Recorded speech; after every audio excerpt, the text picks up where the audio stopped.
Bueno, listo. Dejamos todo en las manos de... Ay, ¿cómo es tu nombre? Milagros. Todo en las manos de Milagros. Y arrancamos. A ver, lo que vamos a ver hoy tiene que ver con esto que está acá. Con soluciones de líquidos volátiles. ¿Ya estuvieron viendo qué es una solución? ¿Que no? ¿Vieron en la clase pasada algo de eso? ¿O nos adentramos nosotros en esto? ¿Estuvieron viendo algo de soluciones? Sí, sí. Perfecto. No sé Bien. si la semana pasada, pero sí antes. Está bien, perfecto. Eso. Quería saber si hacía cuánto para atrás me iba. Bueno, tiene que ver con esto, con soluciones de líquidos volátiles. Volátiles tiene que ver con la capacidad de que estos líquidos puedan pasar al estado vapor. ¿Sí? Tenemos los tres estados de la materia: el sólido, el líquido y el vapor, o el gaseoso. Vapor y gaseoso son sinónimos. En general son sinónimos. Son sinónimos. Lo que pasa es que gaseoso es la palabra, se usa más en otro contexto. Cuando se habla así de soluciones y de líquidos volátiles, se habla fase vapor. Porque el vapor, así cuando uno dice vapor, uno lo asocia al vapor de agua, ¿no? Pero el vapor puede ser cualquier fase gaseosa, ¿no? Por eso es que en realidad son sinónimos, pero que no les resulte raro si decimos fase vapor y que no haya agua, que no tenga nada que ver con el agua. Simplemente es la fase gaseosa. Perfecto. Bueno, acá tenemos, bueno, este dibujito, a ver, este dibujito es algo que en algún momento cuando vayan al labo, al laboratorio, van a usar. Esto que está aquí abajo, a ver, la plumita, bueno, acá está. Esto que está acá abajo es un balón de vidrio, donde aquí adentro, en este dibujito, digamos, está esquematizado, acá había una mezcla de dos líquidos que tienen capacidad de pasar a la fase de vapor, o sea, son volátiles ambos. Hay dos o tres, no importa la cantidad, pero mínimamente tiene que haber dos. No hay una sustancia pura acá, líquida. Hay más de una, hay una mezcla. Una mezcla que tiene una característica, no es cualquier mezcla. Por ejemplo, si yo agarro y mezclo lentejas, así a lo bestia, lentejas, y lo mando en una cacerola con agua, revuelvo bien. ¿Tengo una solución ahí? ¿Una solución de lentejas? ¿Qué me dicen? No, ¿Por qué? porque tendría más de una fase. Porque tiene más de una fase. Muy bien. O sea que la mezcla que yo estoy haciendo entre las lentejas y el agua no es homogénea. ¿Está bien? Esta es la palabra que me vincula. ¿Dónde está el lapicito? Acá. Homo, homogéneo, homogénea. Cuando una mezcla es homogénea, estamos hablando de una solución. Y las soluciones corresponden, como la mezcla es tan homogénea, a una sola fase. Muy bien lo que dijiste ahí. Una sola fase. Como vemos acá hay una fase líquida. Lo que pasa es que hay más de un componente. Bueno, en este balón hay conectadas tres cosas. Esto que está acá, que es un tapón, ¿qué es esto? Bueno, esto puede servir, por ejemplo, para poner y sacar, es un tapón para poner y sacar un poquito, una muestra y ver cuál sería la composición a cada instante. Este es un termómetro, ¿sí? Y esto que está acá es un refrigerante. Esto también es un material de vidrio típico de laboratorio que tiene una doble camisa, se llama... Eh, son dos superficies. Una, la interior, ¿ven? Está llena del líquido que luego condensa aquí adentro, digamos, el líquido que pasa al estado de vapor en esta parte y luego cuando entra el refrigerante, justamente refrigera, al estar más refrigerado vuelve a condensar. Esos vapores condensan aquí adentro, por eso se ve azul, y entre esta parte donde están los vapores y la parte externa del recipiente circula agua. Por eso estas dos mangueras. Una manguera por la que entra agua, esta, que está doblada acá y entra por acá abajo el agua, y otra manguera por la que sale el agua. Y el agua nunca toca el agua, esta, la de circulación, no toca a la mezcla, ¿sí? Pasa acá, entre esta pared de vidrio y la que está globular acá adentro. Y acá abajo hay un mechero que, bueno, esto se puede usar, así se puede entregar calor al sistema, justamente para que se produzca esta cuestión de que se evapore y luego se vuelva a condensar, ¿sí? Hay que entregar calor. Se puede entregar calor así con fuego directo o se puede entregar con una manta calefactora, que es el nombre del equipo, que es metálico y entrega calor. Bueno, acá hay un frasco que tiene una calabrita, no sé qué hace este frasco acá, pero este frasco es algo que es tóxico. Siempre recuerden que las cosas tóxicas, en realidad en el laboratorio hay que rotular todo siempre, todo, sobre todo lo que represente un peligro. Y por aquí arriba hay una salida, acá, por donde uno puede extraer, ¿sí? De manera selectiva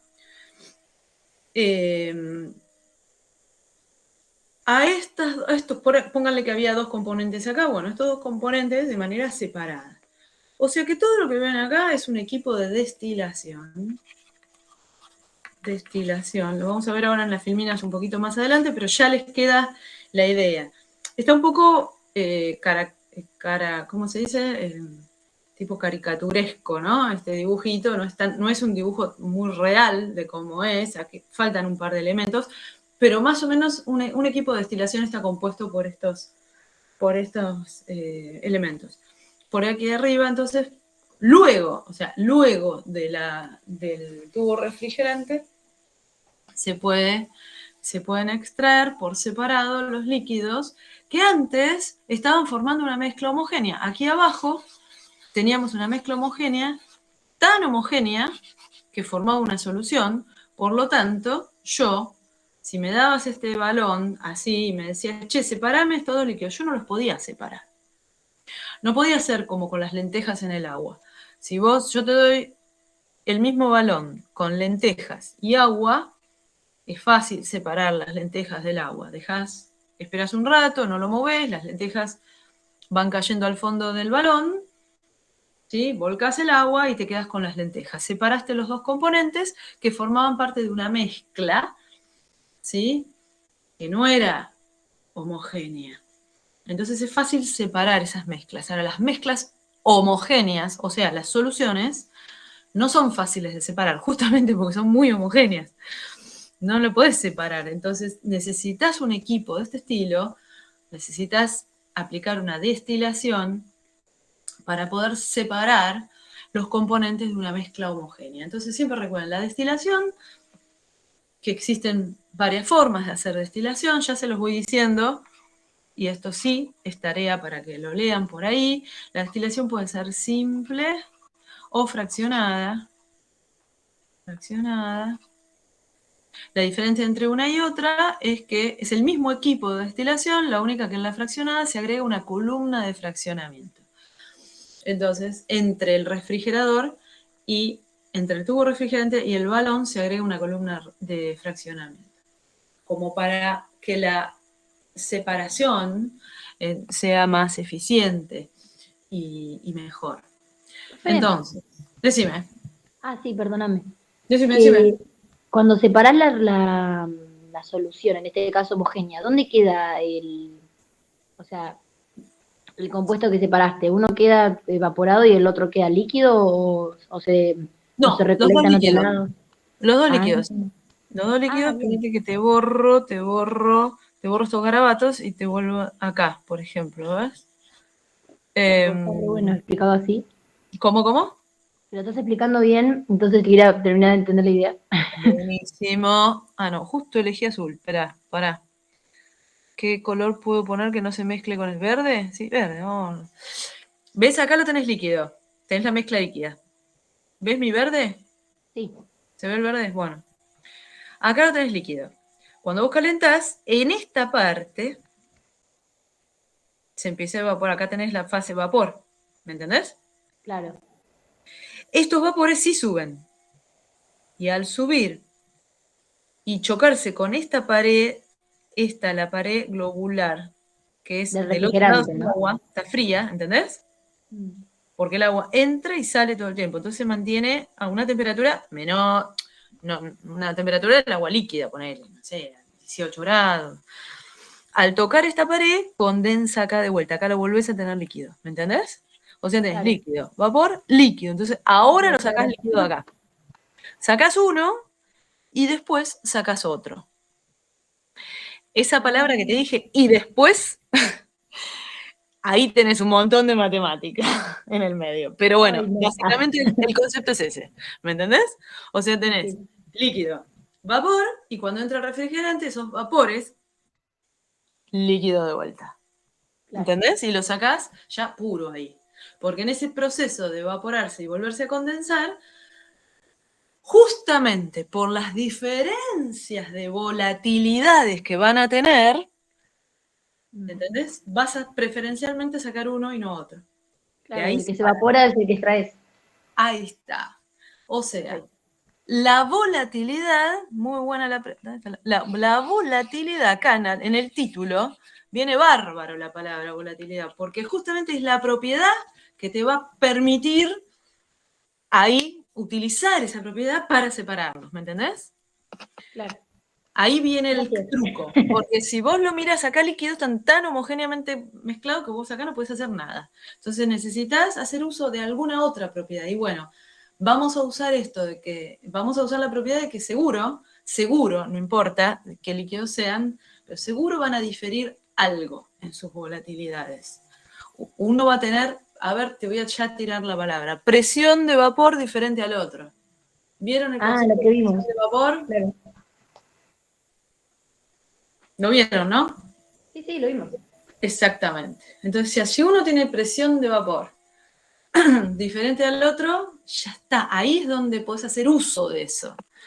¿Entendés? Vos tuneás al sistema para que esa diferencia, ¿sí? Por eso les dije, este dibujo está medio caricaturesco. No es tan así. Por ejemplo, el tubo refrigerante no se pone tan derecho, se pone generalmente inclinado, faltaría un cabezal acá, el termómetro va puesto en otro lado, pero bueno, está bien porque así es como se ve bien la diferencia entre líquido, vapor, líquido. Pero cuando lo armen en el laboratorio lo van a ver bien, ¿sí? Entonces acá tenemos un montón de conceptos ya con esta primera filmina. ¿Alguna otra pregunta? Cri, cri, cri, cri. Bueno, sigo. Bien, entonces, hacemos hincapié en esto, en esta cuestión de la volatilidad, queda clarísimo. La volatilidad, o sea, la capacidad para pasar a su estado vapor, o sea, la presión de vapor de los líquidos, es clave. Voy a leer esto de acá, así no se distraen leyendo mientras yo hablo. Productos domésticos comunes. A ver, ¿qué conocemos? Pinturas. Pinturas. ¿Por qué digo, por qué está relacionado la volatilidad con las pinturas? Porque son cosas en donde uno puede poner la napia y oler. Si uno puede oler, es porque ese líquido algo de vapor está emitiendo, ¿sí? Bueno, moraleja, cuidado cuando uno huele cosas, ¿no? Porque al oler uno está incorporando moléculas en estado gaseoso de la sustancia. Productos domésticos comunes, pinturas. Las pinturas vieron que tienen una baranda espectacular algunas. Bueno, parte del solvente de las pinturas, ¿sí? Es muy volátil. Diluyentes, el thinner, el aguarrás, todo esto son líquidos que tienen una baranda espectacular, ¿o no? Son volátiles. Removedores de pintura, bueno, thinner, el aguarrás, todos estos, diluyentes. El diluyente es más para el diluyente se usa más para afinar la pintura, o sea, cuando la pintura está muy espesa, uno le manda eso y la hace un poquito más líquida, ¿no? Por eso diluyente, la diluye. Y los removedores son, bueno, ya solventes potentes que pueden disolverla bien, la pintura que está seca, para removerla, justamente sacarla donde está. Hay productos líquidos de limpieza, toda clase de productos, uno mete la napia, tácate. Son volátiles, sí, algunos más que otros. ¿Cómo? Pegamentos. Acá tenemos un pegamento, ¿no? Cuando uno abre pegamentos. Las cosas de cosmética, miren, acá tenemos se me pierde el lapicito. Acá está. Pinturas de uñas, ¿vieron que tiene un olor?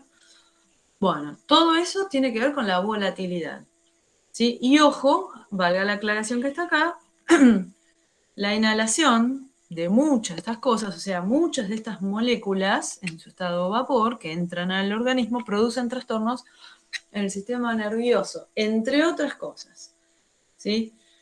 Trastornos en el sistema, en el hígado, trastornos hepáticos, trastornos de toda clase, pero en el sistema nervioso es importante porque tiene que ver con el cerebro, ¿sí? Así que tengan cuidado, ustedes sepan que si ponen la nariz y huelen, es porque hay algo que es volátil. Y siempre que desconozcan qué es lo que estén oliendo, siempre tienen que pensar que es lo peor. Esa es una regla general, también cultura de laboratorio, ¿no? Siempre uno tiene que tomar la precaución máxima, por las dudas. Porque total, si no era tan peligroso, no importa, no está de más haber tomado todos los recaudos, ¿entienden? Pero al revés, pues al revés, ¿entienden? Si uno actúa como si fuera no tóxico y después lo era, sonó. ¿Sí? Así que eso también, recuérdenlo siempre. Todo químico, bioquímico, todo biólogo, gente que... Cultura de laboratorio. ¿Sí? Cuando uno manipula algo que desconoce su toxicidad, siempre tiene que manipularlo como si fuera lo más tóxico del mundo. Por las dudas. Bien. Entonces acá queda un resumen que se los dejo para que después lo lean bien. ¿Sí? Bueno, lo vamos a leer rápidamente. La volatilidad es una medida de la tendencia de una sustancia a pasar a la fase vapor, lo que habíamos dicho. ¿Sí? Y se la define también como una medida de la facilidad con que una sustancia se evapora. Entonces, a una temperatura dada, esto también, a ver, la temperatura, lapicito, ¿dónde estás? Acá. La temperatura tiene que ver con la volatilidad que pueda tener una dada sustancia, ¿sí? Porque a distintas temperaturas la cosa puede cambiar. Entonces, a una temperatura dada, las sustancias con mayor presión de vapor se van a evaporar más fácilmente que las sustancias con una presión de vapor menor. Ahora unimos los términos que ya vinimos tirando de antes. La presión de vapor, ¿sí? Es la propiedad que tienen las sustancias, ¿sí? De pasar a la fase, de la fase líquida a la vapor, ¿sí? Entonces, si estamos a una dada temperatura y estamos comparando dos sustancias diferentes, la que tenga mayor presión de vapor va a ser la más volátil, la que se evapore más. ¿Sí? Y el último párrafo dice, aunque por lo general se aplica a líquidos, ojo, esto es muy importante, la volatilidad se puede aplicar a materiales sólidos. Acá tenemos el caso, que yo justamente no lo mencioné, porque venía ahora, el lapicito, acá, este dibujito, esta palangana, o este recipiente, donde alguien colocó agua y luego tiraron un pedacito de hielo seco. El famoso hielo seco es dióxido de carbono sólido. Acá está. Hay materiales sólidos que subliman. Sublimar es el pasaje de sólido a vapor, sin pasar por el líquido. Ese es el fenómeno de sublimación. Y se ve claramente con el famoso hielo seco. Hielo seco nada tiene que ver con el agua, es dióxido de carbono sólido. ¿Sí? Pero para que la sublimación del dióxido de carbono se vea muy linda, qué sé yo, por eso es que uno lo tira siempre a un vasito con agua, algo con agua, para proveerle una, una temperatura más estable alrededor y empieza ven, a salir todo este humo, entre comillas, que no, nada tiene de humo, simplemente es el dióxido de carbono gaseoso. ¿Sí? Una temperatura mayor a la que se encontraba. Y puede cambiar, como decía ahí, directamente de sólido a vapor sin pasar por el estado líquido. Eso se llama sublimar. Bien, seguimos adelante. Esto tiene que ver directamente, y ya lo decimos así sin vueltas, con las fuerzas intermoleculares. Mi lapicito, acá. Las fuerzas intermoleculares son las que están relacionadas con la presión de vapor, con la capacidad de una sustancia de pasar de estado líquido a vapor o de sólido a vapor. Estos cambios de fase o de estado tienen que ver con las fuerzas intermoleculares. Sí, bueno, acá hay otro dibujito. Esto es un destilador, pero de otra época. Fíjense que acá pasa lo mismo que en la primera... acá está. Fíjense que acá pasa lo mismo que en la primera filmina. Acá tenemos fueguito, o sea, el mechero. Esto se supone que es fueguito. Acá tenemos un balón, que no es muy redondito, pero bueno, es el recipiente de donde está la mezcla de líquidos. Entonces, al entregarle calor, se evapora en esta parte, los gases, ¿sí?, empiezan a ocupar todo el volumen posible, ¿no?, hasta que llenan, acá hay otro balón adosado a este, llenan a este, pero a este le cae agua desde la canilla.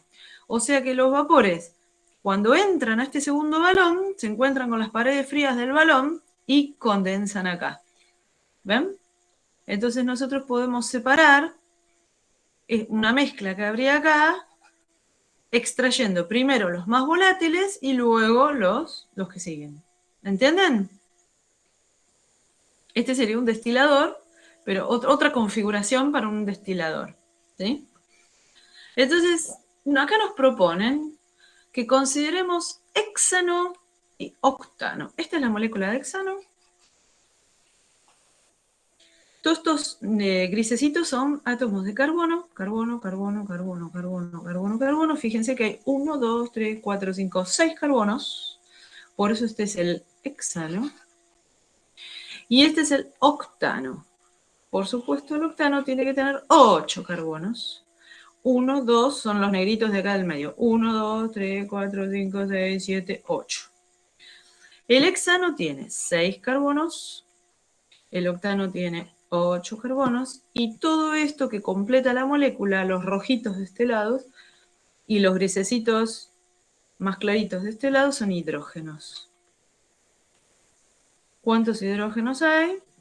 Y bueno, hay 2 acá, 4, 6, 8 y 9, 10, 11, 12, 13, 14. ¿Sí? Esta es la molécula de hexano.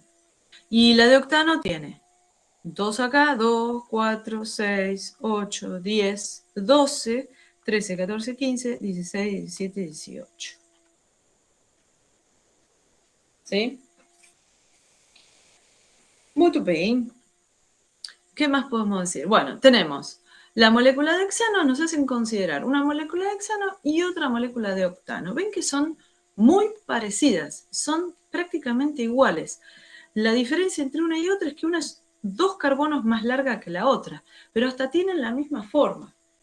Entonces uno puede preguntarse, ¿cuál tendrá mayor temperatura de ebullición normal? ¿Alguien sabe qué significa la palabra normal acá?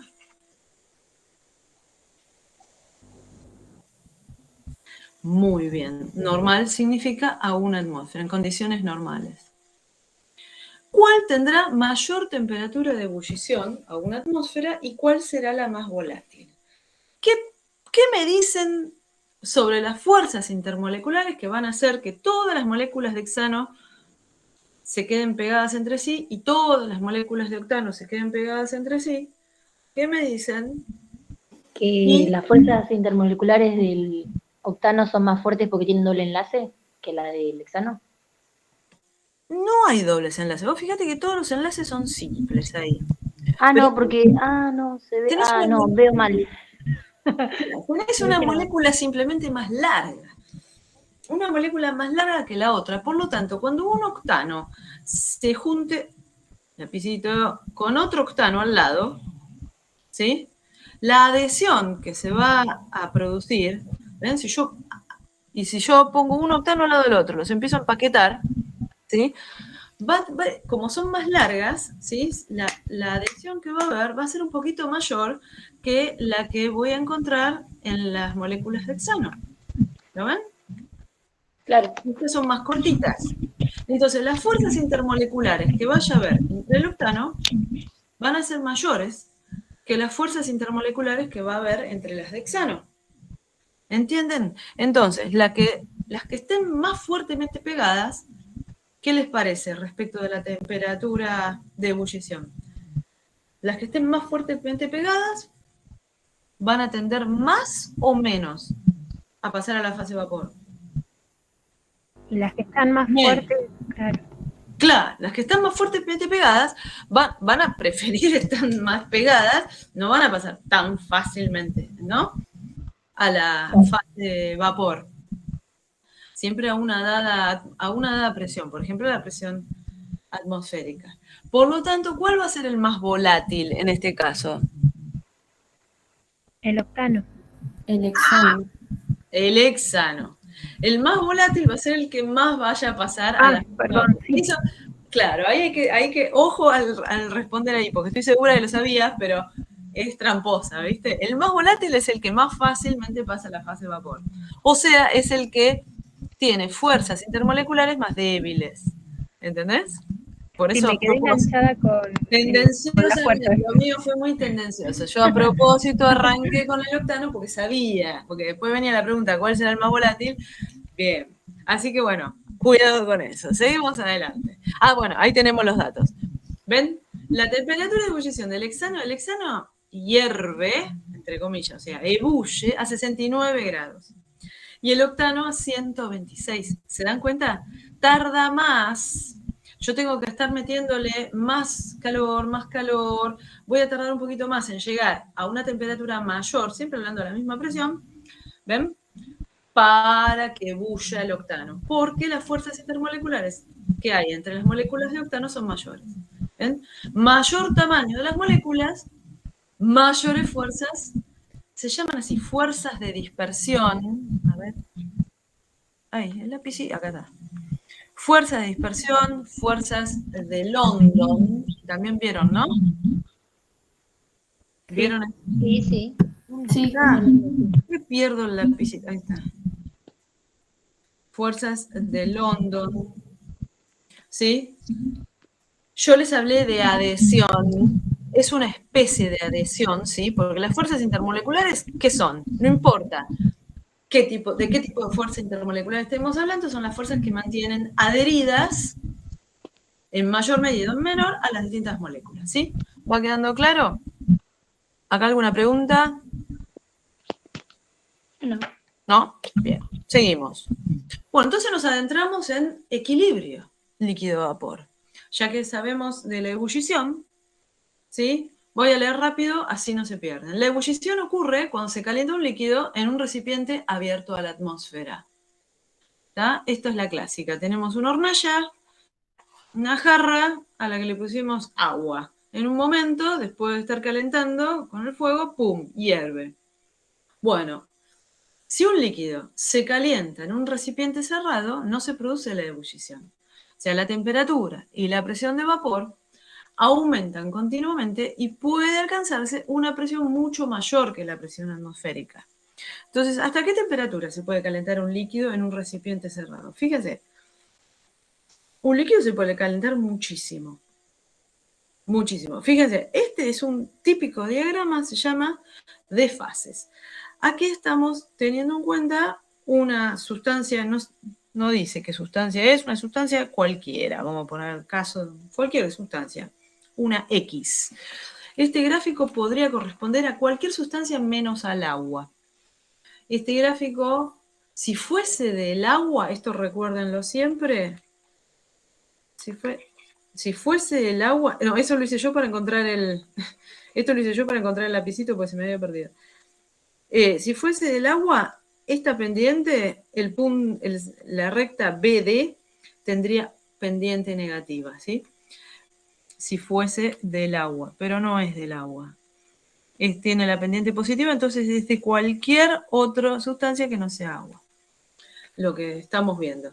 Este se llama un diagrama de fases, en donde tenemos en un eje, voy a usar, no, acá. En un eje tenemos la presión y en otro eje tenemos la temperatura. ¿Sí? Entonces tenemos el tramo A B, es una curva de equilibrio entre el sólido y el gas. El tramo BC es la curva de equilibrio entre el líquido y el gas. Y la curva BD es la curva de equilibrio entre el sólido y el líquido.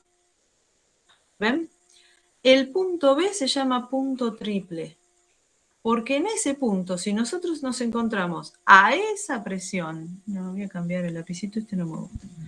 Un diagrama de fases, ¿no, profe? Claro, este es un diagrama de fases. Si nosotros nos encontramos a esta presión P y a esta temperatura T, a esta presión esta P, tenemos en equilibrio las tres cosas. Vamos a tener sólido, líquido y gas.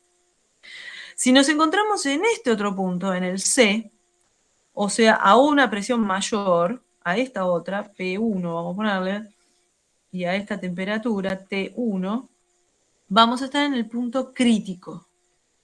¿Sí? Y luego, si nos encontramos en cualquiera de estos otros puntos que correspondan a las curvas, estaremos en situaciones de equilibrio entre las fases que están nombradas. Por ejemplo, si estamos entre B y C, si estamos en esta parte de la curva, ahora sí voy a poner el resaltador. Si estamos en esta parte de la curva, que es amarilla, en cualquiera de estos puntos tendremos líquido y vapor. ¿Ven que ahora digo vapor en vez de gas? Da lo mismo. Entre líquido y vapor tendremos las dos cosas a la vez. Si en cambio nos encontramos a cualquiera de estas presiones y su temperatura sobre esta curva, tendríamos sólido y líquido a la vez. Y si nos encontramos a cualquiera de estas presiones junto con su temperatura, tendríamos sólido y gas a la vez. En la única en donde tenemos las tres cosas a la vez es a esta acá, en el punto triple. Y fíjense que esta curva, la que va de B a C, termina, no es una curva infinita, mientras que la D continúa en principio para siempre, es infinito, hasta donde se pueda medir. ¿Sí? La C no, la C termina aquí. Y a partir de estas temperaturas y estas presiones tenemos lo que se llaman, en esta zona, a estas temperaturas y presiones del gráfico, tenemos lo que se llaman fluidos supercríticos. ¿Sí? Porque ustedes recuerden que a los líquidos y a los gases se les llaman fluidos, se les llaman fases fluidas. Y a los sólidos y a los líquidos se las llaman fases condensadas. Fíjense que los líquidos son como un comodín. Si se juntan con los sólidos, es una fase condensada. El líquido recibe el nombre, soy un condensado, porque está con el sólido. Pero si se junta con un gas, es un fluido, porque es fluido como el gas, ¿sí? O sea que el líquido se llama como más le convenga. Y justamente los líquidos tienen estas cuestiones, como la presión de vapor y todo esto, tienen propiedades interesantes que hacen que los líquidos sean líquidos. O sea, las fuerzas intermoleculares en los líquidos son interesantes. Son muy diferentes a las que hay entre los gases o entre las que mantienen a la materia en forma sólida. Aquí tenemos fluido supercrítico. No es ni un líquido ni un gas. Tiene otras propiedades. Pero esto ocurre a presiones y temperaturas muy altas. ¿Sí? Bien, si nos encontramos en cualquier punto de esta área, vamos a tener solamente una fase, un sólido, a cualquier presión y temperatura que corresponda a algún punto de acá.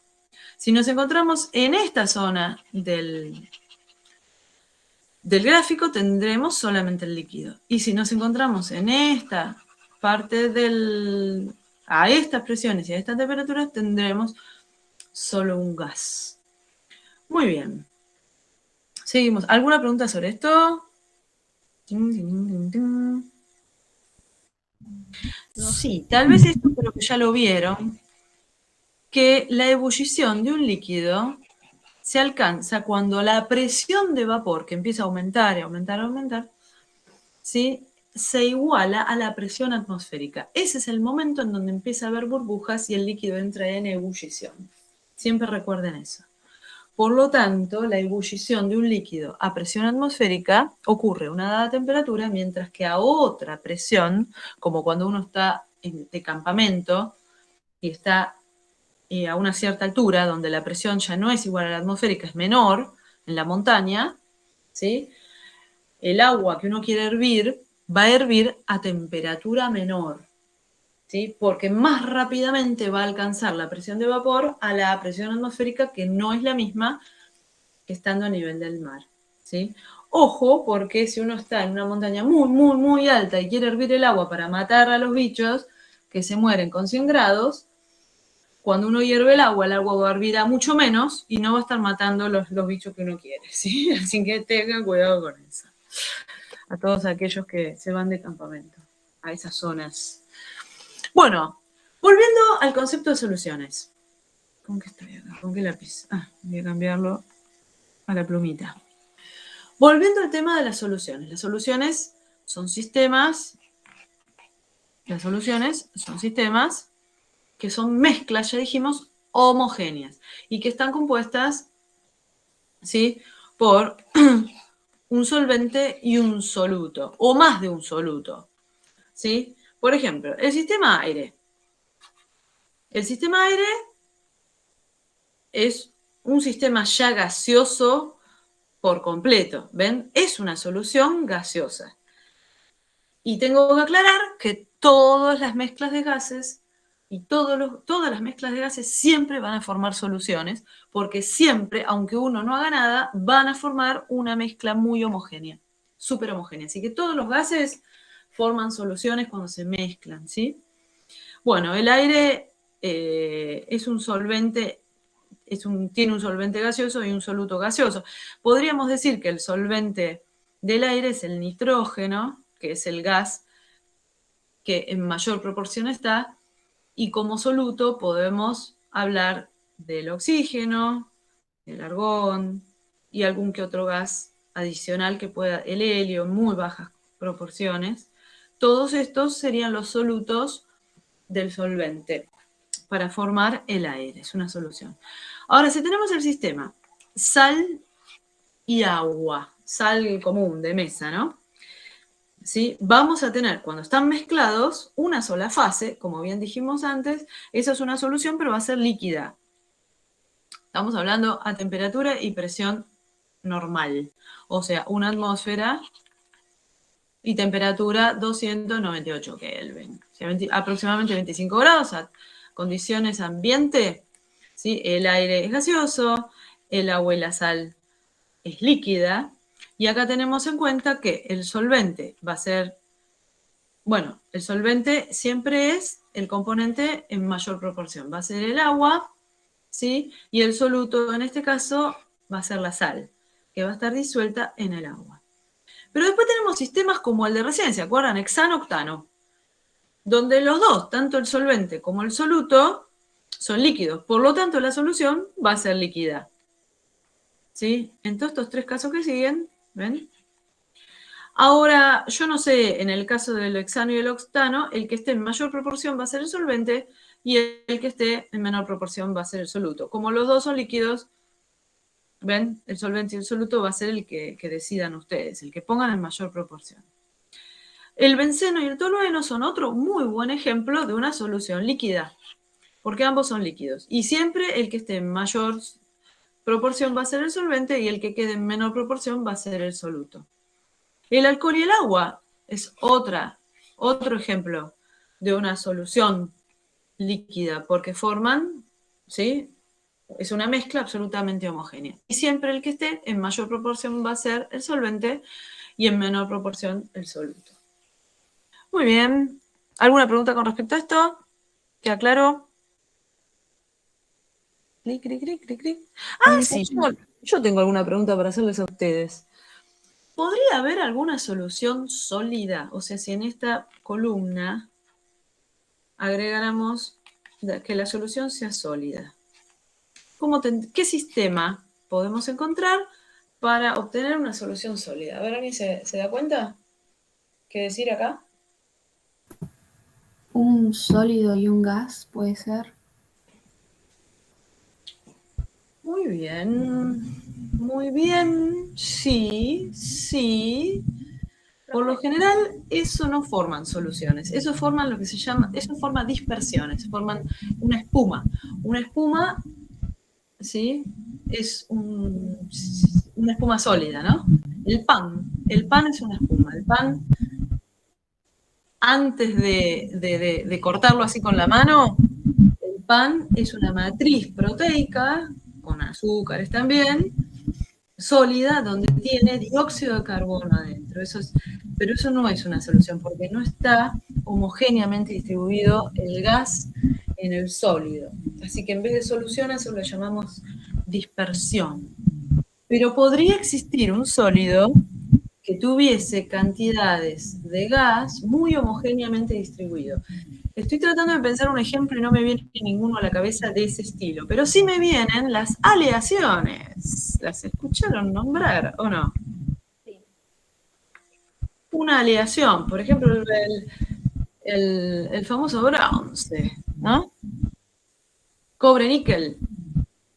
Cuando agarramos dos metales, los derretimos a los dos, ¿no? Los fundimos, no los derretimos, los fundimos. Los mezclamos bien cuando están en estado líquido, a altas temperaturas. Los mezclamos bien y los dejamos enfriar, ¿sí? Forman un nuevo metal que es una solución porque han sido bien homogéneamente mezclados, ¿sí? Todas las aleaciones, la más conocida es el bronce, pero hay un montón de otras, ¿sí? Forman soluciones sólidas. Profe, Decime. en ese caso donde, nada que ver igual seguramente, pero Decime. nunca viste ese video donde está un líquido y meten como una especie como de polvo que reacciona y sale un sólido dentro del agua. ¿Eso qué es? ¿Tiene algo que ver con esto? No. ¿Qué pones con qué? Es una reacción química. A ver, pero estoy tratando de encontrar el ejemplo. ¿Qué era lo que ponías? Porque me parece que era nitrógeno o algo así que se solidificaba y liberaba como hielo seco. No sé dónde lo vi la reacción una vez en YouTube y me quedé con la duda de que... No, no tiene en principio mucho que ver con esto. Pero sí Ah, es una reacción química que podrías elegir. Eso podría. No sé exactamente cuál es el ejemplo que estás diciendo, pero hay muchas cosas que podrían dar ese resultado, ¿sí? bien. No es algo tan loco, no es una cosa que es así. Eso se puede lograr con muchas cosas. Y no te preocupes, porque va a venir en la materia. Sí, sí, sí. Ahí tenés una reacción de precipitación, de formación de un sólido. Sí, sí, no es algo súper recontra raro. Seguramente estaba en el video por algún otro aspecto, digamos, más espectacular, pero no es algo tan único. Sí, sí. Bien, seguimos adelante. Entonces nos podemos preguntar, a ver, ¿a qué temperatura hierve? Hierve es el sinónimo, acá está, hierve, nosotros lo usamos para decir ebullir, ¿no? Hervir y ebullir son sinónimos, ¿no? ¿A qué temperatura ebulle o hierve una mezcla de dos líquidos volátiles? Siempre recuerden, para que algo pueda ebullir, tiene que tener alguna presión de vapor mínima, tiene que tener. Entonces nosotros al meterle calor, exacerbamos, ¿sí? Le exacerbamos esa propiedad. Entonces, tomamos el ejemplo de la tablita anterior. Benceno y tolueno. Estas son las fórmulas químicas del benceno. Esto es un carbono, esto es otro carbono. Las puntas de este hexágono están representando a los carbonos. Las rayitas simples son enlaces simples. Y aquí sí, alguien que habló de enlaces dobles antes, aquí sí tenés un enlace doble. Tenés uno simple, uno doble, uno simple, uno doble, uno simple. Claro, Y no pero están dibujados. eso es una parte de la parte orgánica, ¿no? De química orgánica. Sí, pero es lo mismo, química orgánica, química. Digamos, lo que no está dibujado acá, porque por convención no se dibuja para no engorronear, para hacerlo más fácil a la vista. No están dibujados los enlaces simples a los hidrógenos. Eso es convención. Pero ya lo van a ver en química orgánica. Cuando vayan a química orgánica, se van a familiarizar. Los que todavía no están familiarizados con esto, ¿sí? La molécula completa se dibuja así como hice yo, poniéndole los hidrógenos que no están puestos solamente para que no choque a la vista, digamos, ¿no? Pero ya todos sabemos, digamos, ¿no? Nos entendemos entre los químicos de que acá están los hidrógenos aunque no los dibujemos. Entonces, el benceno tiene 6 carbonos, estos 6, y 6 hidrógenos. Es una molécula plana. El tolueno es igualito, porque ven que acá también tiene carbono, en las puntas estas son carbono, esto está simbolizando carbono, carbono, carbono, enlace simple, enlace doble, enlace simple, enlace doble, igual que en benceno. Ah, ¿alguien está queriendo entrar? Bueno. Aquí hay hidrógeno, hidrógeno, hidrógeno, hidrógeno, hidrógeno, pero en el carbono este de acá arriba, en vez de haber un hidrógeno, hay otro carbono con 3 hidrógenos más. Esto se llama metilo. Bueno, el tolueno y el benceno son idénticos, lo único que en vez de este hidrógeno acá tiene un metilo, o sea, es C6, H, en vez de los hidrógenos, en vez de tener 6, tiene 5 y además tiene un CH3. ¿Lo ven? Muy bien, son muy parecidas las dos moléculas. No, ¿ustedes pueden ver si hay alguien queriendo entrar? ¿Lo ven o no?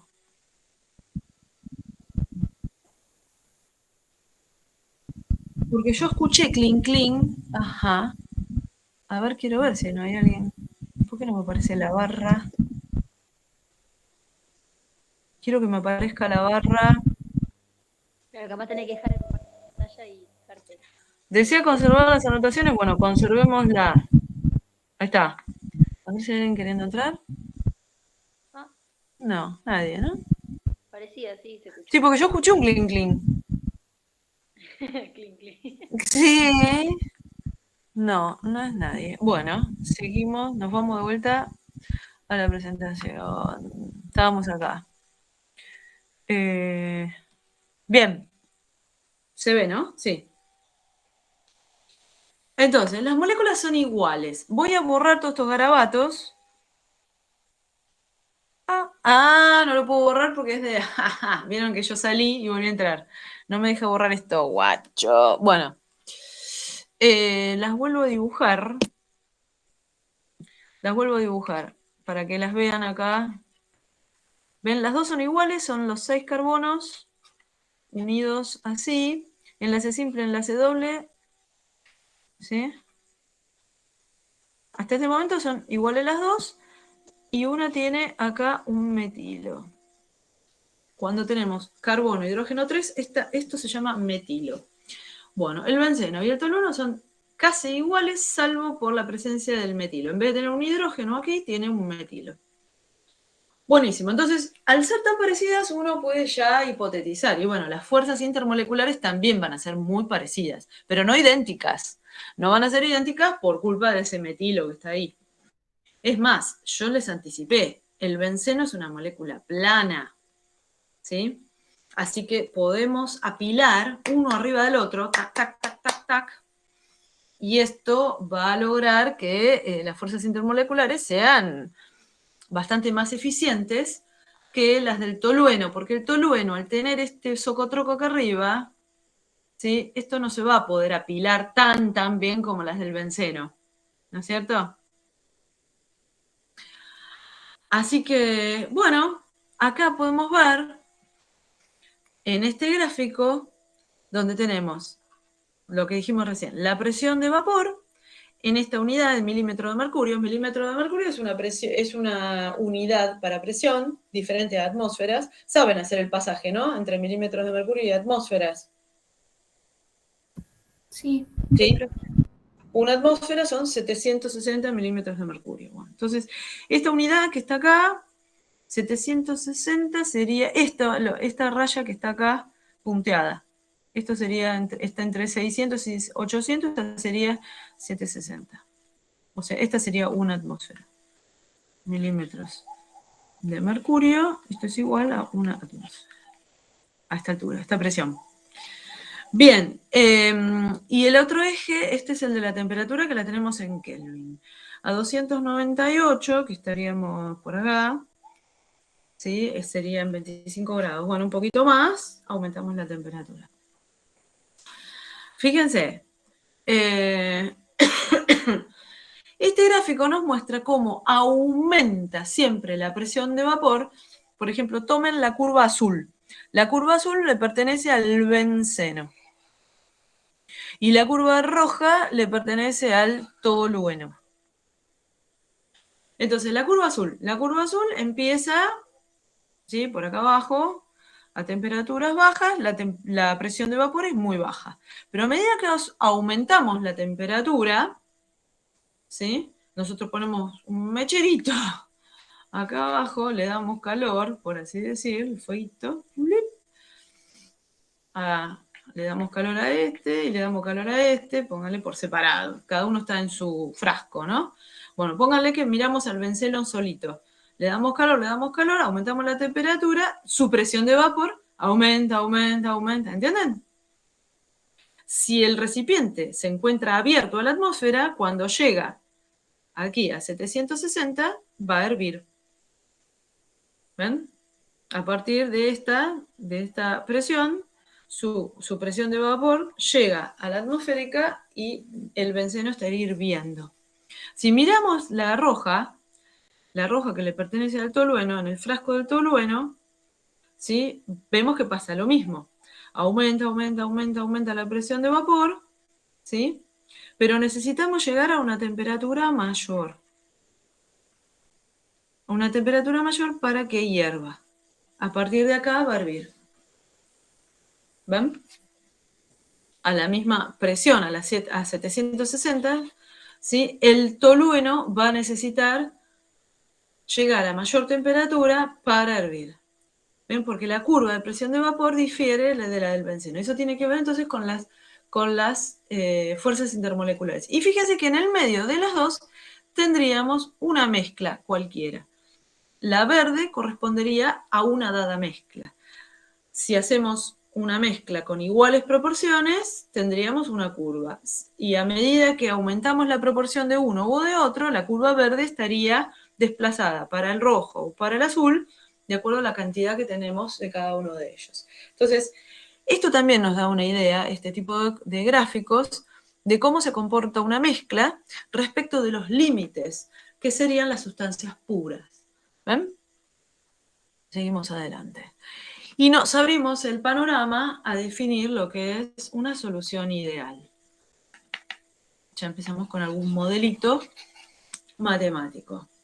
¿Sí? Siempre recordando lo que está acá, ¿no? Esto es una regla casi memotécnica, que podemos decir que lo similar disuelve siempre a lo similar. Si lo recordamos así, es más fácil, pero lo que hay por detrás es lo que está acá. Vamos a leerlo rápidamente, así lo desglosamos. A ver, ¿qué es una solución ideal? Es aquella en la que las moléculas de las distintas especies son tan semejantes unas a otras que las moléculas de uno de los componentes pueden sustituir a las del otro sin variar la estructura espacial de la solución o la energía de las interacciones intermoleculares. Entonces, cuando las dos sustancias son muy parecidas, esa mezcla, ¿sí?, se comporta como si uno de sus componentes estuviera puro, que no lo está, simplemente es porque su compañero es muy similar. Entonces, el comportamiento de esa solución se lo va a llamar ideal. Solución ideal es una solución donde sus componentes son muy similares entre sí, ¿sí? Tienen características muy parecidas a lo que sería el compuesto puro. Seguimos. Las moléculas de soluto y disolvente o solvente, ambos son sinónimos. ¿Dónde está? Acá. ¿Sí? Esto también lo van a encontrar en los libros. No se asusten si ven la palabra disolvente o solvente, son sinónimos. Entonces, las moléculas de soluto y disolvente se mezclan al azar, formando una mezcla homogénea o solución, ¿sí? Mezcla homogénea es lo que vimos, ya lo repetimos tantas veces que nos quedó en el coco. Mezcla homogénea es sinónimo de solución, porque las fuerzas intermoleculares de atracción son todas del mismo tipo y de la misma intensidad, ¿sí? Entonces, las propiedades de estas soluciones pueden predecirse a partir de las propiedades de los componentes puros, ¿sí? O sea, estamos en presencia de una mezcla homogénea, una mezcla, tenemos más de un componente, pero las propiedades de esta mezcla pueden predecirse, pueden calcularse muy bien a partir de las de los componentes puros, ¿sí? Esto sucede cuando las propiedades, cuando las características de los componentes que forman esta mezcla son similares. Entonces, en la formación de una solución ideal, digo solución porque dijimos que era lo mismo, disolución que solución. En la formación de una solución ideal a partir de sus componentes, no hay una variación neta de entalpía. ¿Ya estuvieron viendo termodinámica? No, todavía no. Todavía no se vio termodinámica. Esto es un término que se va a ver mucho mejor cuando hagan la guía de termodinámica, ¿sí? La entalpía es una energía, ¿sí?, que caracteriza a las sustancias, a los sistemas, ¿sí? Este simbolito delta saben lo que es, ¿no? El simbolito delta significa diferencia. Esto significa diferencia. También las 3 rayitas, en vez de un igual, es definición. Entonces, delta significa diferencia. O sea, delta H, H es la entalpía, es una energía asociada a esta solución. Delta H siempre es una diferencia, pero no es cualquier diferencia. Es una diferencia entre lo final menos lo inicial. Esto es convención. Cada vez que vean un delta de algo, ¿sí?, es ese algo final menos ese algo inicial. O sea, esto, delta H significa H final menos H inicial. El H final es la entalpía final y el H inicial es la entalpía inicial. ¿Sí? La entalpía final menos la entalpía inicial es la diferencia de entalpía o el delta H. Y es una cantidad de energía que caracteriza el sistema. Cuando esa diferencia es nula, es igual a 0, ¿sí?, esa solución se la llama ideal. O sea, que la entalpía de la solución, si nosotros tenemos los componentes disueltos respecto de los componentes no disueltos, que sería la situación inicial, ¿sí?, si no tenemos diferencia entre esas entalpías, esa solución que estamos formando es ideal. Eso es una característica termodinámica. Pero esto lo digo muy al pasar porque ya no me quiero meter en el tema de termodinámica que viene. Esto lo van a ver. Pero ya les queda algo rondando en la cabeza, ¿sí? ¿Alguna pregunta? Digo, o más o menos así en términos muy generales quedó. ¿Alguna pregunta o sigo? ¿Sí? ¿Más o menos? Bien. Entonces nos adentramos en el tema ya, a ver, acá, que tenemos que ver ahora. Dice, ¿cuándo dos líquidos, A y B, ¿no? Dos líquidos, A y B, que eran volátiles, dos líquidos, A y B, que eran volátiles, formaban una solución ideal? Bueno, cuando A y B eran muy similares, esa era la pregunta. Entonces, si A y B eran muy similares, no eran iguales, justamente no son iguales, no es una sustancia pura, son diferentes, pero son muy parecidos y forman una solución ideal. En ese caso, nos podemos preguntar, ¿cuál es la presión de vapor del componente A? ¿Cuál es la presión del vapor del componente B? Ahí la respuesta nos la trae este tipo, que por cierto ya murió en 1901. Este es el nombre completo. François, creo que se lee así, François-Marie Raoult, nació en 1830, hizo un aporte muy grande a la fisicoquímica, ¿sí?, proporcionándonos la ley de Raoult. Esta es la ecuación que nos sirve para encontrar la presión de vapor en una solución. Acá tenemos, pónganle un tacho, una solución donde tenemos A y B. Tenemos A y tenemos B. Pónganle, A va a ser nuestro solvente, porque es el que en mayor cantidad está. Ven que puse un montón de A's y poquitos B's. Entonces, A es el solvente y B lo vamos a definir como el soluto. Tenemos mezcla de A con B. Esto está formando una solución, pónganle, porque son dos líquidos volátiles. A y B, nuestros A y B son volátiles. Y esta solución es ideal. Entonces, aquí arriba vamos a tener algunos A en forma de vapor, que pasaron de la solución al vapor, y algunos B, ¿sí? En forma de vapor. Entonces, esta cantidad de A que está aquí arriba, color, esta cantidad de A que está acá arriba en forma de vapor, en equilibrio con el líquido, es la presión de vapor de A. Y esta cantidad de B que está en forma de vapor arriba de la solución es la presión de vapor de B, lo que está acá. La presión de vapor de B y la presión de vapor de A. ¿Cómo se calcula? Yo les pregunto, a una dada temperatura, esto se encuentra a una dada temperatura, a esta temperatura de trabajo, que tenemos una mezcla A y B, ¿cuál va a ser la presión de vapor de A? ¿Cuál va a ser esta? ¿Y cuál va a ser la presión de vapor de B? Bueno, usamos la ley de Raoult. La presión de vapor de A, que está acá escrita, va a ser la fracción molar de A que haya acá en esta solución, multiplicado por la presión de vapor de A puro. Este cerito de supraíndice significa el valor de la presión de A cuando se encuentre puro a esa temperatura de trabajo. ¿Entienden? Estos valores que corresponden a las sustancias puras se pueden buscar en tablas. Uno busca en tablas.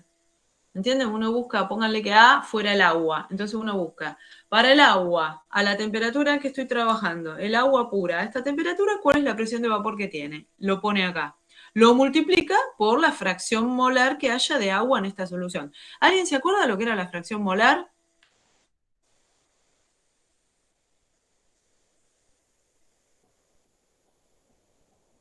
Los moles de algo, porque acá no tenemos gas. Exacto. La fracción molar de A sería el número de moles que hay de A respecto de los números de moles totales que hay en la solución. ¿Está bien? Esto vale para solución. ¿Sí? En la fase vapor vamos a usar la Y. La Y va a ser la fracción molar de A en la fase vapor. Van a ser el número de moles de A en la fase vapor respecto del número de moles totales en la fase vapor. Esto va a ser la fracción molar de A en el vapor. Pero para calcular la presión de vapor de A necesitamos la fracción molar en el líquido. Necesitamos esta. ¿Sí? Y para calcular la de B, que está acá, la de B, necesitamos la fracción molar de B. Necesitamos la fracción molar de B, que es el número total de moles de B en el líquido respecto del número total de moles en el líquido.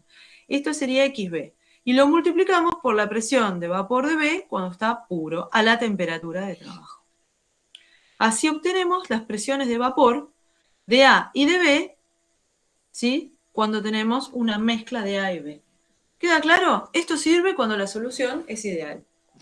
¿Sí? Esta es la aplicación, la ley de Raoult. Bueno, Raoult hizo un laburazo para llegar a esto, porque ustedes ven estas ecuaciones, son una pavada, pero jaja, hay que llegar a esto. Bueno, si les interesa, más adelante, esto yo les puedo explicar todo el recorrido que hay que hacer matemático para llegar a esto. Esto lo vemos en el Físico-Química 1 para químicos. Vemos cómo Raoult llega a estas ecuaciones. Se los dejo así, les hago el misterio, ¿vieron? Para que les pique la curiosidad. Bueno, ¿alguna preguntita más sobre esto o sigo adelante? Sí, la parte Decime. de arriba donde aparece IA. O sea, ¿Cómo? Acá la fórmula que está arriba a la izquierda al lado de Francia, esa, exactamente. Esta es la fracción. No, esto lo puse porque alguien me dijo, los moles de A en el vapor, y yo les dije, no, ojo.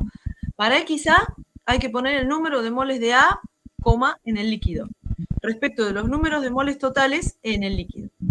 Para XB hay que poner el número de moles de B en el líquido respecto del número de moles totales en el líquido. Si yo quiero calcular la fracción molar de A en el vapor, necesito otro cálculo. Necesito hacer el número de moles de A en el vapor respecto del número de moles totales del vapor. Si yo quiero la fracción molar, y ya pongo Y, ¿ves? No X, para no confundir. X es para líquido e Y es para gas. Fracción molar de B en el gas es número de moles de B en el vapor respecto del número de moles de B, totales en el vapor. ¿Ves? Ahora es para diferenciar, está bien, ahora sí. Así queda claro que Y va para vapor y X va para líquido. Pero ambos se calculan de la misma manera. Es el número de moles de lo que se está calculando respecto del total, pero en esa fase. ¿Entendés? Sí, ahora sí, Y gracias. para la ley de Raoul, necesitas la fracción molar en el líquido. Bien. Bien, bien, bien. Entonces, me fue. Tenemos estas consecuencias. Fíjate, las presiones de vapor. Las presiones de vapor en una solución ideal se calculan entonces aplicando, como vimos recién, la ley de Raoul a la fase líquida, que eran estas dos formulitas, ¿no? Para A y para B. Joya. Y fíjate cómo a partir de estas dos podemos construir estos gráficos. El vapor en equilibrio con una solución tiene dos o más componentes, ¿sí? Y entonces aparece lo que conocemos como la ley de Dalton. ¿A esta la vieron? ¿O la digo ahora? Sí, la vimos. Bien. Entonces aparece acá otra vez. O sea, no nos podemos sacar de encima nunca nada de todo esto porque está todo relacionado con todo. La presión total siempre va a ser la suma de las presiones de vapor, o sea, las presiones parciales. Esta se llama presión parcial de A, presión parcial de B. Si sumamos estas dos presiones, tenemos la presión total. Si sumamos P de A, que está acá, más P de B, tenemos presión total. ¿Sí? Y aquí aparece la Y que yo les definí antes. La presión de vapor de A se puede calcular, fíjense, como lo indica Raoul, que es esta parte, o como lo indica Dalton. Dalton me dice que si yo uso la fracción molar en el vapor, que es Y de A, ¿la ven? Si a esto lo multiplico por la presión total, yo obtengo la presión de vapor de A. ¿Sí? En el mismo tarro que hicimos antes. Teníamos muchos de A y algunos de B, ¿no? Por supuesto, esto estaba en equilibrio con A vapor y B vapor, ¿no? Esto es líquido, esto es vapor. Entonces, la presión de vapor de A se puede calcular multiplicando la fracción molar de A en el vapor por la presión total o la fracción molar de A en el líquido por la presión de vapor en su estado puro. ¿Ven? Y lo mismo vale para B. La presión de vapor de B, ¿sí?, se puede calcular multiplicando la fracción molar de B en el vapor, por eso está la Y, ¿sí?, que vimos en la filmina anterior, por la presión total o, como nos dijo Raúl, por la fracción molar de B multiplicado a la presión de vapor de B en el estado puro, por eso el cerito. Y acá vemos estos gráficos. Estos gráficos tienen que ver con estas ecuaciones que son ecuaciones de una recta. Si lo miran bien, esto es una recta. Fíjense, si yo grafico, ¿ven? Si yo grafico presión, en el eje Y pongo presión y en el eje X pongo fracción molar. ¿Sí? La presión en función de la fracción molar, ¿sí?, es una recta dependiente P de A puro. Este valor que está acá, voy a cambiar de color, así queda más claro. Este valor que está acá es la presión de vapor de A puro. Este valor es la presión de B puro. ¿Sí? Entonces, si yo acá tengo fracción molar en el líquido, porque estamos hablando de X, ¿sí?, y yo arranco en 0, acá tengo 0, 0 de B. Si tengo 0 de B, es porque tengo todo de A. Ustedes recuerden siempre que la fracción molar de cualquier cosa está comprendida entre 0 y 1. Siempre. Lo menos que puede haber de fracción molar es 0 y lo más que puede haber es 1, porque es una fracción, justamente. Habíamos dicho, por ejemplo, para A, la fracción molar de A era el número de moles de A respecto de los números de moles totales. Cuando el número de moles de A es igual al total, ¿no? Si N de A es igual a N total, aquí arriba tendríamos lo mismo que abajo y la fracción molar sería igual a 1. ¿sí? Porque tachamos lo de arriba con lo de abajo, ¿sí? Cuando n de A es todo lo que hay, la fracción molar es 1. Y cuando no hay nada, nada de A, tenemos 0 dividido el número de moles totales, o sea, tenemos fracción 0, ¿sí? Si no hay nada de A, si n de A es 0, entonces la fracción molar es 0. Entonces estos son los límites de la fracción molar, o sea, lo que más puede valer es 1 y lo que menos puede valer es 0. Todas las fracciones molares de cualquier componente, acá lo hice el ejemplo para A, pero esto mismo vale para B, para C, para D, para cualquiera, porque esta es la forma en que se calcula la fracción molar.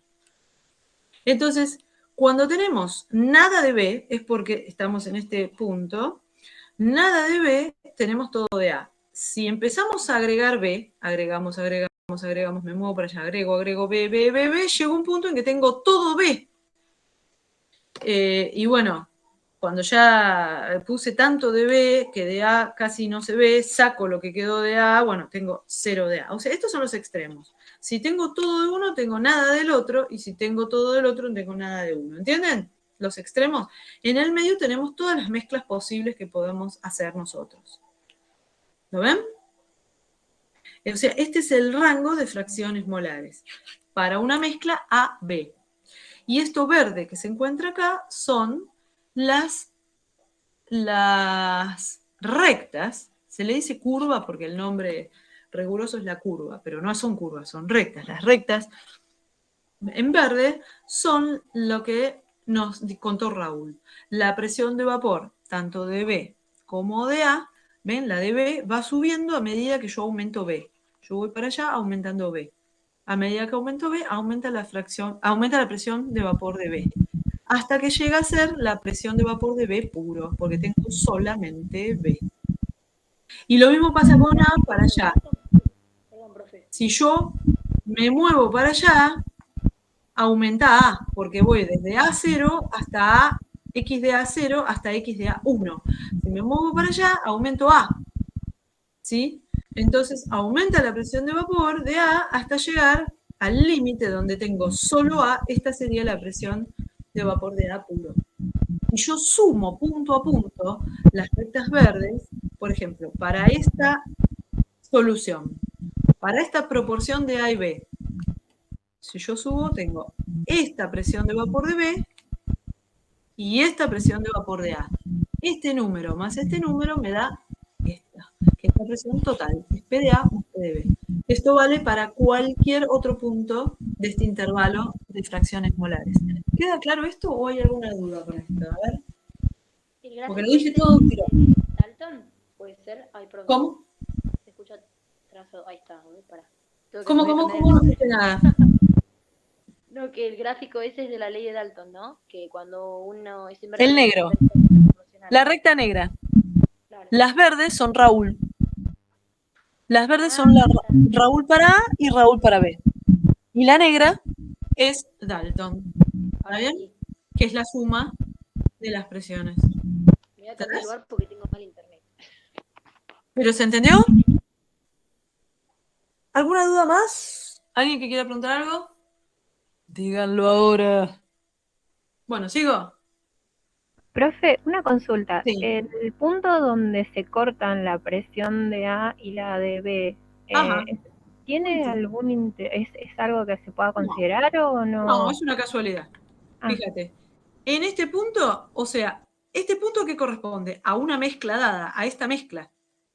Esta mezcla es una dada cantidad de A con B, que tiene más de A o más de B. A ver, esta mezcla. Esa tiene más de B que de A. Exacto, esta mezcla tiene más de B que de A. No sabemos exactamente cuánto porque esto no está a escala, pero bueno, ponele tiene más del 50% de B, perdón.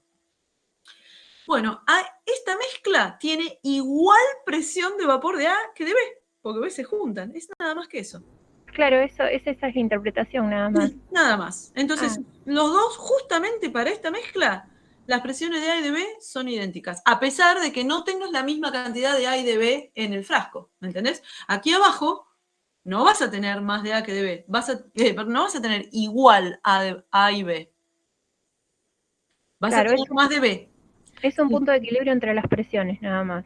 todos estos puntos son de equilibrio, claro. Claro. Exacto. Gracias. Vos acá en el líquido, repito esto porque está bueno para los demás, en el líquido tenés más de B que de A para esta. O sea, tendrías más de B. Tengo que poner más B que A. ¿Ves? Para esta proporción que está acá, para este punto, tenés en el líquido más de B que de A. Sin embargo, en la fase gaseosa tenés iguales presiones de vapor. Y justamente porque no tenían, ambos son muy parecidos, pero no son idénticos. Entonces es lógico que uno tenga distinta volatilidad que el otro. ¿Está bien? A pesar de tener iguales proporciones en el frasco, las presiones de vapor, ¿viste?, varían. Y esto es al revés. Tenés distintas proporciones en el frasco, pero tenés igual presión de vapor. ¿Entendés? Sí, gracias, profe. Joya. Muy bien, muy buena esa pregunta. Seguimos adelante. Entonces, esto ya lo dijimos, pero lo hacemos a modo de resumen. Nos ponemos de acuerdo, por eso el dibujito. Ay, ¿dónde está el lapicito? Acá. Por eso el dibujito, digamos. Convenciones. En química hay muchas convenciones. Esta es la palabra rigurosa. Hay que ponerse de acuerdo, ¿vieron? Porque si no, uno habla de... Como pasa con las unidades, ¿vieron? Las UPAC, ¿no? Son convenciones, son acuerdos que se hacen. Bueno, si vamos a hablar de tal cosa, todos midamos en milímetros de mercurio, o todos midamos en atmósfera, o todos hagamos esto, todo, porque si no, después no se pueden comparar las cosas. Bueno, entonces, para las composiciones se usa la X para fracción molar en fase líquida, la Y para fracción molar en fase gaseosa. Eso es una convención. No es que lo tengan que hacer así, pero cada uno puede hacer lo que quiera en el papel, mientras después cuando hable con otra persona, para que se entiendan, ¿entendés? Traten de transformar las cosas a la convención, porque si no, no se entiende nada, ¿sí? ¿Queda claro? Y con respecto a las presiones, cuando se anota la P hacia secas, uno está hablando de la presión de vapor de la solución, o sea, de la mezcla homogénea. Cuando uno escribe un subíndice, la I, digamos, sería el componente I, ¿sí? El componente I, y si además tiene el redondelito, el cerito, es porque ese componente, esto es la presión de ese componente puro. Y significa que puede ser A, B, C, hexano, metano, lo que sea, lo que quieran. Y es un decir, es como decir cualquier componente. Ese, profe, Sí. lo buscas en tablas, ¿no? ¿O te lo dan como dato? Sí. Este va en tablas porque este es el componente puro. Así que ya un montón de gente se encargó de hacer listados y listados. Este va a una dada temperatura, porque este cambia con la temperatura, ¿sí? Es la presión de vapor del componente puro a la temperatura de trabajo. Entonces uno va a la tabla, busca la temperatura y de la tabla saca la presión de vapor. Y si no tiene el cerito, que es el último renglón, ¿dónde está? Acá, es la presión de vapor del componente, pero en solución, no cuando está puro, ¿sí? Esto es convención. Así es como lo van a ver en todos los libros, así es como nos expresamos, para que quede a modo de resumen. Bien. Bueno, también, acá volvemos a ver el gráfico con un poquito más de nivel de detalle. Es otro gráfico, pero es con otro componente A y B. Fíjense, en verde. La presión total va a ser igual a la presión de vapor de A, o presión parcial de A, más la presión de vapor de B. La presión de vapor de A, esto es Raúl. La presión de vapor de A es igual a la fracción molar en el líquido multiplicado por la presión de vapor cuando está puro. Y la presión de vapor de B es la fracción molar de B en el líquido multiplicado por la presión de B cuando está puro. Estos dos salen de tablas y la XA y las XB serán las concentraciones en el momento para el sistema que tengan ustedes. Entonces, esto tiene que estar dado a una dada temperatura, cualquiera sea, pero que sea constante. Entonces tenemos presión, por ejemplo acá en milibar. Bar es otra unidad de presión. Un bar es casi una atmósfera. No es exactamente una atmósfera, pero es casi una atmósfera. Por lo tanto, a veces, como es muy parecido un bar a una atmósfera, muchas veces se intercambia. Uno habla de, por ejemplo, 1,5 bar. Bueno, en las cuentas uno directamente cambia 1,5, lo usa como atmósfera, porque son muy parecidos. Salvo que uno realmente quiera hacer el pasaje de uno a otro, bueno, y busca la conversión, pero es muy, muy parecido. Uno es 0,9, bla, bla, bla. Pero son casi bar y atmósfera, son dos unidades de presión muy similares. Y en el eje X tenemos la fracción molar. En rojo vale para XA, para la fracción molar de A, y en azul para la fracción molar de B. Entonces vamos desde 0 de A y todo B, el otro límite, como vimos recién, a todo de A y nada de B. 1 y 0, 0 y 1. Y en el medio tenemos todas las mezclas posibles. Otra vez tenemos el punto que destacó. ¿Milagros? No, ¿quién era la que habló? Yo, Marcela. ¿Marcela? Sí. ¿Te acordás que me dijiste este punto, donde se cruzan? Bueno, esto sería para este gráfico, que es distinto al anterior. Acá tenés más de B, también acá tenés más de B, porque tenés 0, entre 0,8 y 0,6 tenés de B y poco de A. Para esta concentración, donde tenés más de A, perdón, más de B que de A en la solución, ambas presiones de vapores son iguales. ¿Ven? La curva roja es Raúl para A, la curva azul es Raúl para B, y la verde es la presión total, es Dalton. ¿Sí? La presión total, ¿sí?, es igual, fíjense, a esto. Fíjense cómo esto se puede resumir, porque acá tenemos que la fracción molar de A es el número de moles de A sobre el número de moles totales que haya.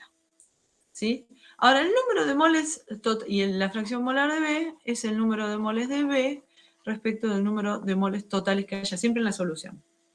Ahora, el número de moles de A más el número de moles de B es el número de moles totales. ¿Sí?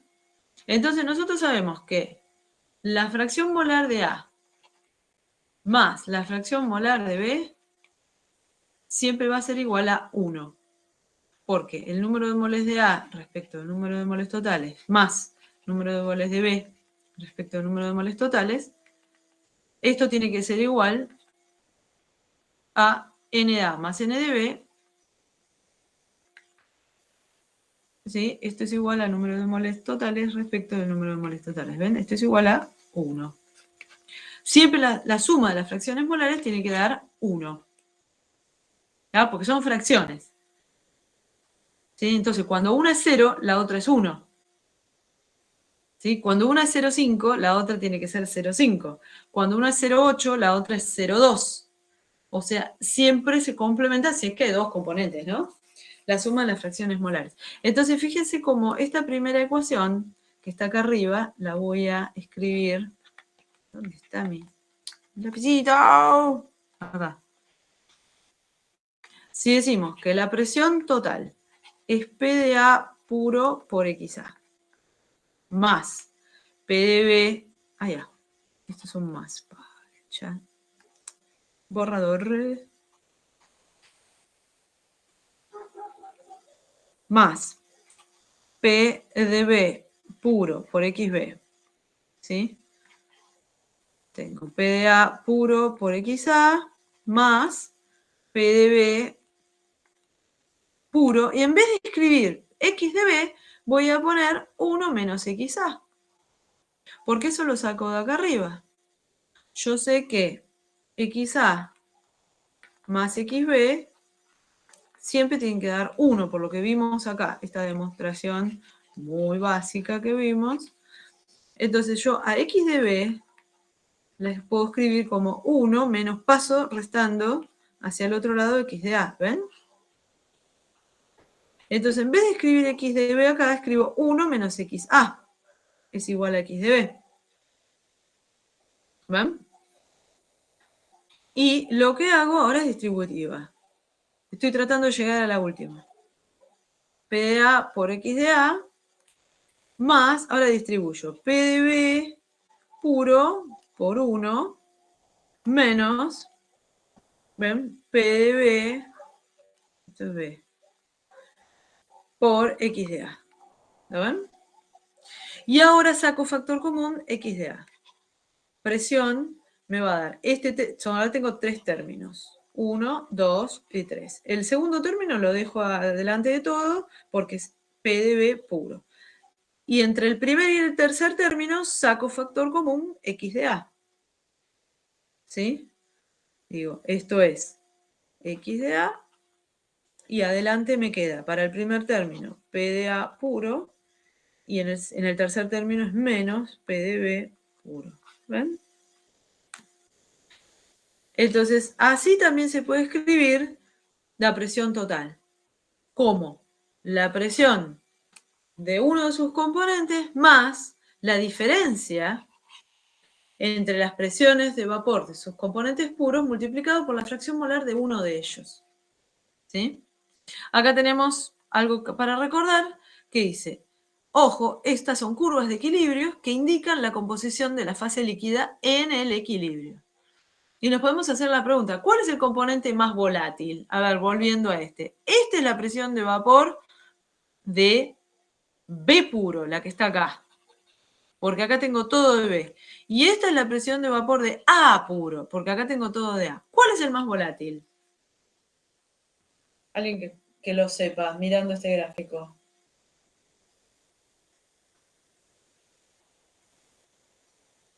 ¿A o B? El que menor presión de vapor tiene sería el más volátil. El que menor de presión vapor tiene es aquel que menos pasa la fase vapor. ¿No? Claro, cuanto mayor presión de vapor, más más se evapora, ¿no? Entonces, el que tiene mayor presión de vapor Es la A. el más volátil. A. A es el más volátil porque es el que mayor presión de vapor tiene, ¿sí? Es el que más pasa más fácilmente a la fase de vapor. ¿Y cuál tiene mayor temperatura de ebullición?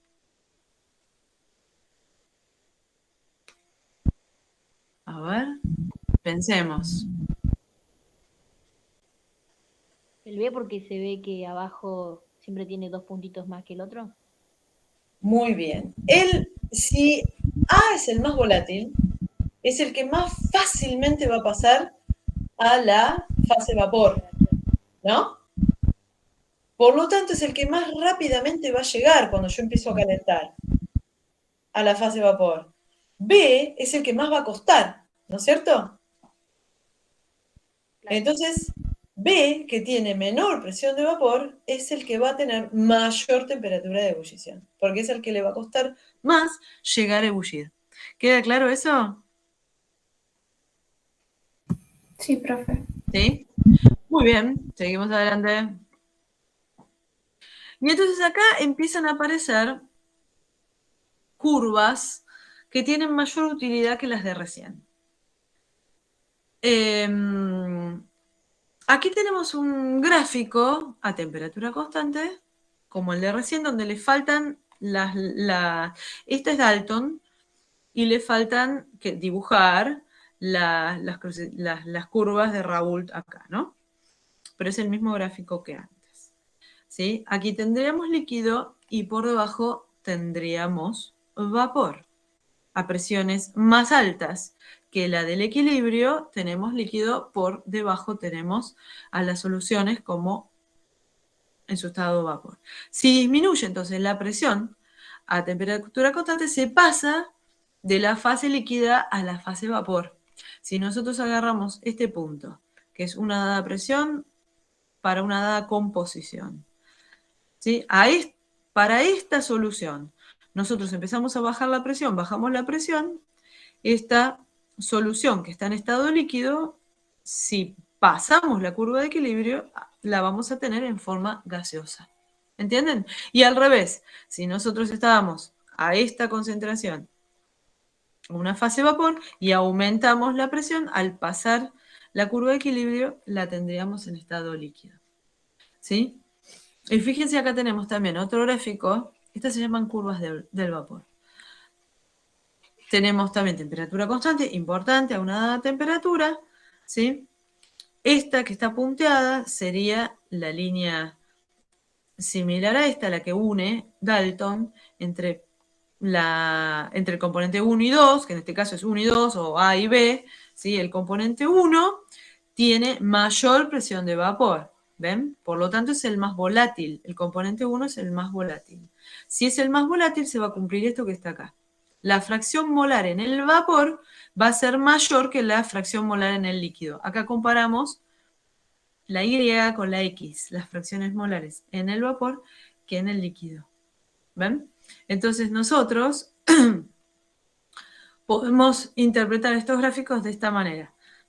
La composición en el líquido X1, ¿ven? Es la que está en equilibrio con la I1 del vapor. Esta es la curva, la negra.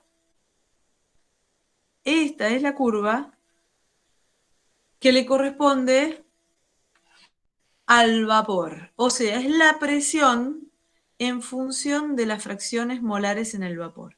Mientras que esta punteada sería, ¿sí?, la curva, la presión total para cualquiera de las mezclas. Entonces, fíjense cómo este punto con este punto quedan unidos de manera así horizontal y nos relaciona la presión de vapor, o sea, la concentración en el vapor con la concentración en el líquido, ¿sí?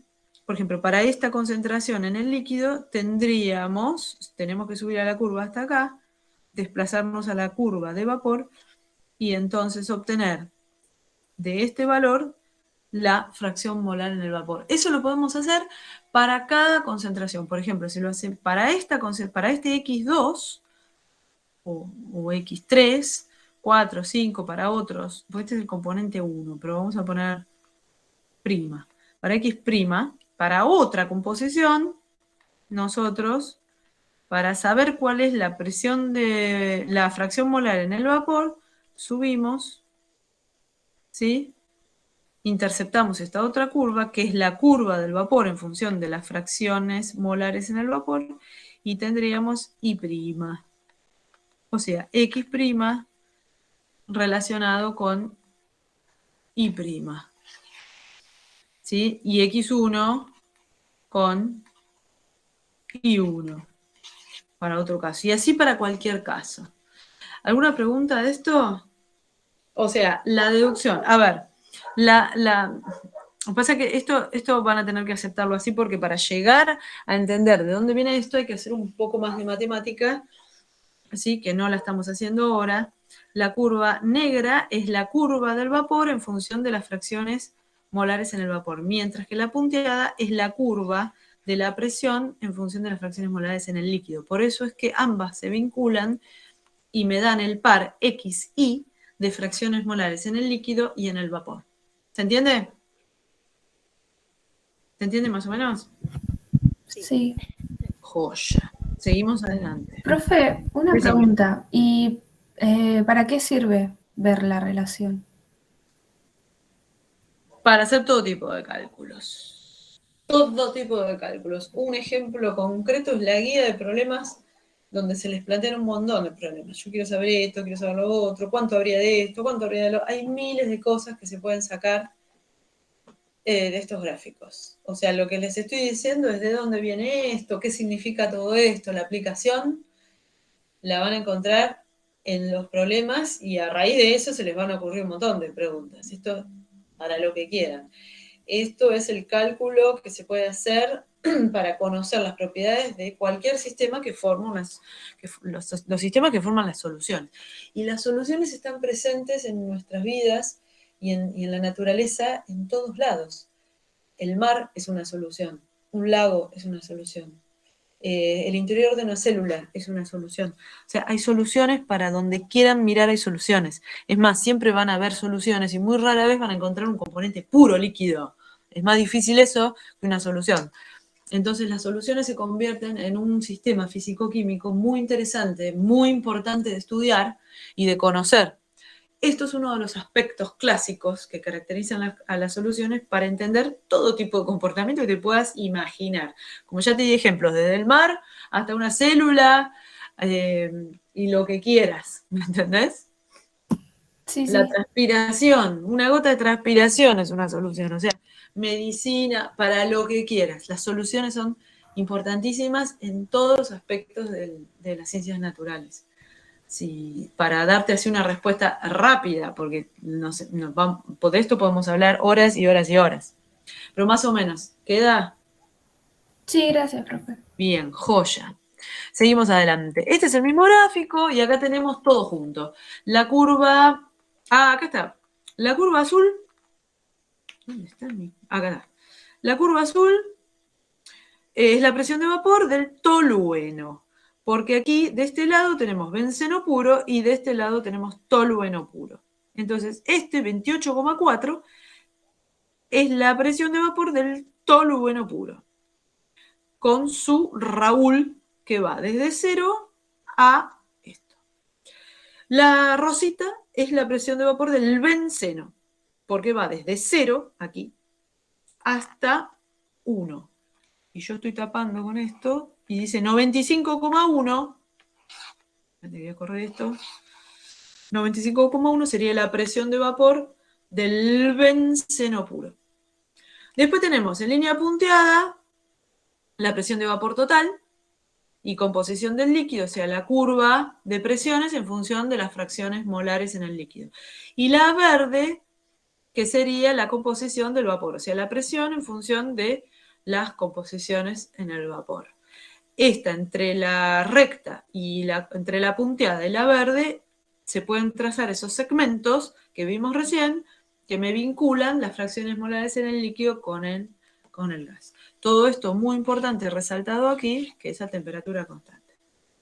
Acá tenemos todo el grafiquito y rápidamente leemos para que no nos quede nada colgado. Decimos, para una dada temperatura se puede calcular entonces la composición del vapor en equilibrio, XI, X2, ¿sí?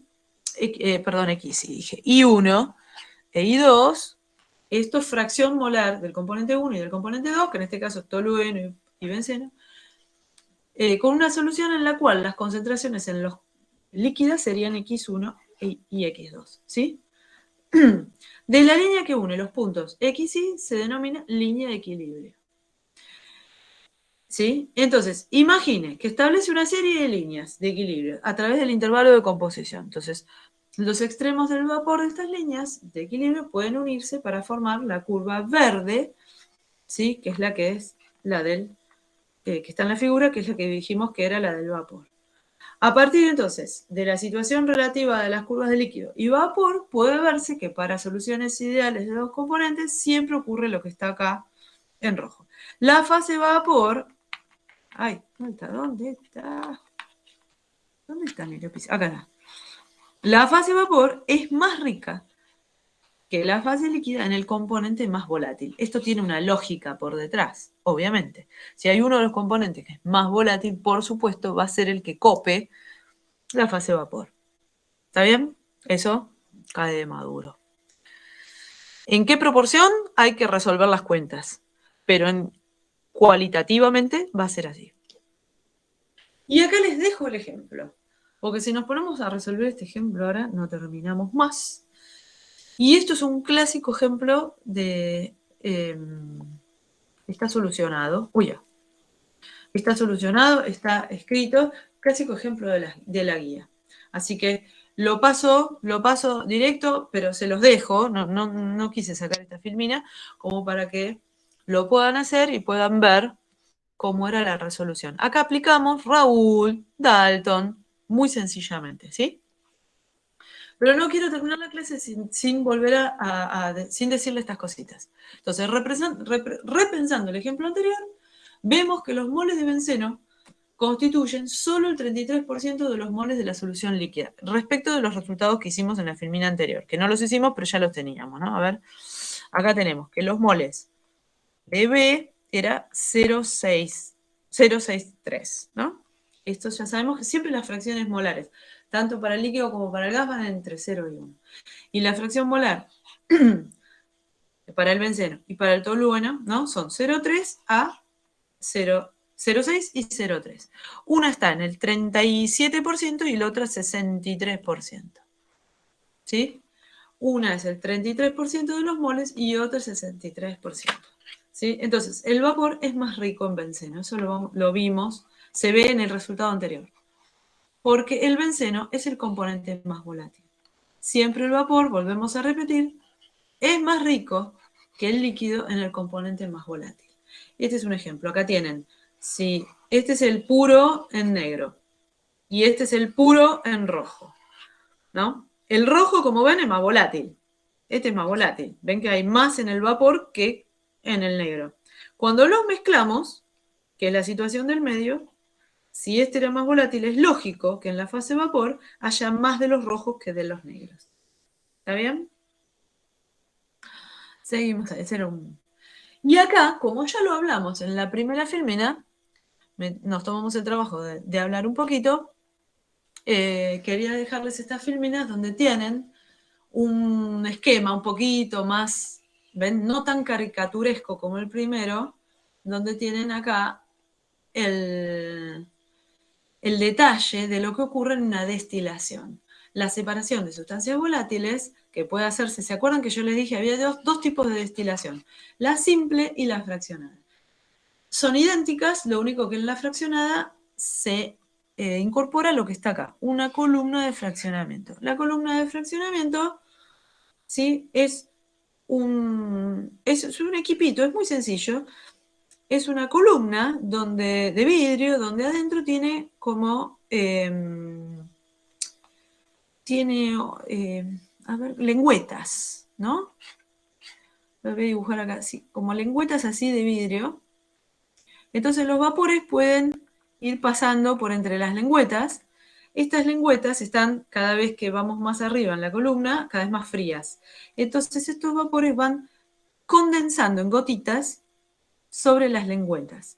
Los próximos vapores que vienen calientan a esas gotitas, se vuelven a evaporar, se vuelven a condensar y así sucesivamente entre las lengüetas. Se evapora, se condensan, se evaporan, se condensan. Si la columna es suficientemente larga, en esa condensación y evaporación sucesiva, ¿sí?